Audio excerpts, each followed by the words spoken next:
আচ্ছা, মানুষের চোখের আকৃতি কেমন হয়? আমরা যদি মানুষের চোখকে উপরে বাইরে নিয়ে আসি তাহলে দেখতে কেমন হবে? দেখো, আমার হাতে একটা 3D মডেল রয়েছে।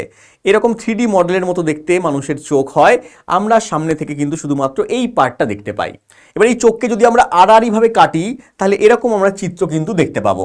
স্যার, এই চিত্রের মধ্যে সবচেয়ে সামনের যে পর্দাটা রয়েছে, যেটা সবচেয়ে পাতলা পর্দা, তার নাম হচ্ছে কনজাংটিভা। তার পরের স্বচ্ছ অংশের নাম হচ্ছে কর্নিয়া। এই কর্নিয়ার ঢাকা রয়েছে, এই পার্টটা হচ্ছে কর্নিয়া। এবং আলো যেখান দিয়ে প্রবেশ করছে, আলো প্রবেশ করতে সাহায্য করছে কি বাবা? আইরিস। দেখো, আইরিস বলে একটা অংশ রয়েছে এখানে। এই আইরিস অংশটা কি করছে? এখান থেকে আলো প্রবেশ করতে সাহায্য করছে। আলো প্রবেশ করছে কার মাধ্যমে? আলো প্রবেশ করছে এই তারারন্ধ্রের মাধ্যমে। এই তারারন্ধ্রকে আমরা পিউপিলও বলে দিই। পিউপিল বা তারারন্ধ্রের মাধ্যমে এখানে ছবিতে দেখতে পাবে, এই কালো অংশটা দেখতে পাচ্ছ, এই কালো অংশের মধ্যে দিয়ে কিন্তু আলো ভেতরে প্রবেশ করছে। আর স্যার, প্রতিবিম্ব কোথায় তৈরি হচ্ছে?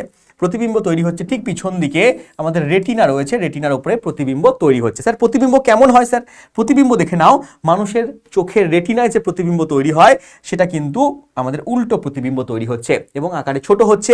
উল্টো প্রতিবিম্ব দেখতে পাচ্ছ। তাহলে স্যার, আমরা উল্টো দেখি না কেন? তার কারণ বড় ভিডিওতে আমি বিস্তারিতভাবে এগুলো বলেছি। এই পুরো পার্ট খুলে খালে তোমাদেরকে দেখিয়েছি কোনটাকে কি বলা হয়। তো বড় ভিডিওর লিঙ্ক তোমাদের ডেসক্রিপশনে থাকবে, অবশ্যই বড় ভিডিওটা তোমরা দেখে নেবে। আচ্ছা, এখান থেকে কি প্রশ্ন দিয়েছি চলো একবার দেখে নেই। প্রথম প্রশ্ন দিয়েছে এখানে এসএসসি জিডি, চোখের স্বচ্ছ অংশটার নাম কি? চোখের স্বচ্ছ অংশের নাম হচ্ছে কর্নিয়া। সবচেয়ে সামনে অবস্থান করছে কর্নিয়া। চোখের স্বচ্ছ সামনের অংশ কোনটা? চোখের সামনের স্বচ্ছ অংশের নাম কি বলেছিলাম? কর্নিয়া। তাই তো, কর্নিয়া হচ্ছে আমাদের সঠিক উত্তর। পরের প্রশ্নে চলে এসো। পরের প্রশ্ন বলেছে চোখে আলোর প্রবেশ নিয়ন্ত্রণ করে কোন অংশ? চোখে আলো প্রবেশ করতে সাহায্য করছে কোন অংশ? না আইরিস।